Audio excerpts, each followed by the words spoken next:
Justin Timberlake just revealed something that caught a lot of fans off guard.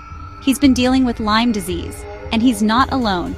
From music icons like Shania Twain to pop stars like Avril Lavigne, Lyme has quietly affected some of the biggest names in entertainment. But what is Lyme disease really? And why does it keep flying under the radar? Until it's too late. What you're about to learn might just change the way you think about your next walk through the woods, or even your backyard. When Timberlake opened up about his diagnosis, it reignited a conversation that most people tend to ignore, unless it hits close to home. Lyme disease isn't some rare backwoods illness. It's real, it's serious, and it's spreading. And while Justin hasn't shared many details yet, his story lines up with what many others have described: mysterious symptoms, vague diagnoses, and a condition that can turn your life upside down if left untreated. So let's break it down. What actually is Lyme disease? It all starts with a bacterium called Borrelia burgdorferi, which is carried and spread by ticks, specifically the hard-shelled black-legged ticks, often called deer ticks. Once the bacteria enter your bloodstream, they don't just float around harmlessly. They move quickly, hide from your immune system, and begin invading your skin, joints, heart, and even your brain. It's not just a bug bite, it's a stealthy bacterial infection that knows how to stay hidden. Ticks go through several life stages: larva, nymph, and adult. And in their earlier phases, they're so tiny they're almost impossible to spot. We're talking about something the size of a poppy seed. At first, they feed on animals like mice and birds, but once they mature, they graduate to larger hosts, including humans. Here's the tricky part. It usually takes over 24 hours for an attached tick to transmit the bacteria. But during that time, the bacteria actually change their outer surface proteins, essentially putting on a disguise, to blend in with your body and avoid being detected.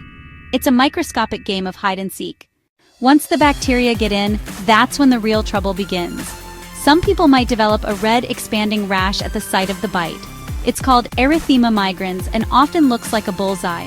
But not everyone gets this rash, which makes the infection harder to catch. Without obvious signs, the bacteria can quietly spread to other parts of the body. It can cause painful joint swelling, nerve damage, heart rhythm problems, and in some cases, temporary facial paralysis known as Bell's palsy. The symptoms often look like other common illnesses: fatigue, headaches, brain fog, which makes early diagnosis difficult. By the time most people realize something's wrong, the infection may have already made itself at home deep inside the body. That's one of the biggest problems with Lyme. It's easy to miss. There's no single test that gives a quick yes or no answer.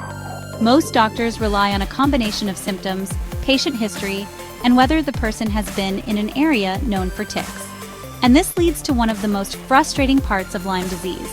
Some people get misdiagnosed, others are told they're imagining it. And even after treatment, some patients report symptoms that don't go away. This has sparked a major debate in the medical world. Some doctors believe those lingering symptoms, often called chronic Lyme, are due to an ongoing infection. Others believe it's the result of inflammation after the bacteria are gone. But if it's caught early, Lyme is usually treatable. Doctors often prescribe antibiotics like doxycycline, amoxicillin, or ceftriaxone. Most people improve within a few weeks, but for others, symptoms can drag on, leading them to seek alternative therapies, longer antibiotic courses, and answers that sometimes remain elusive. That's why prevention matters so much. Ticks don't fly or jump. They simply wait in tall grass, low brush, or wooded areas for a host to walk by. Wearing protective clothing, using insect repellent, and staying on clear paths can go a long way. And once you're back inside, doing a full-body tick check is critical, especially around your knees, armpits, waistline, and scalp. If you find a tick, remove it quickly and properly. Remember, the clock starts ticking the moment it latches on.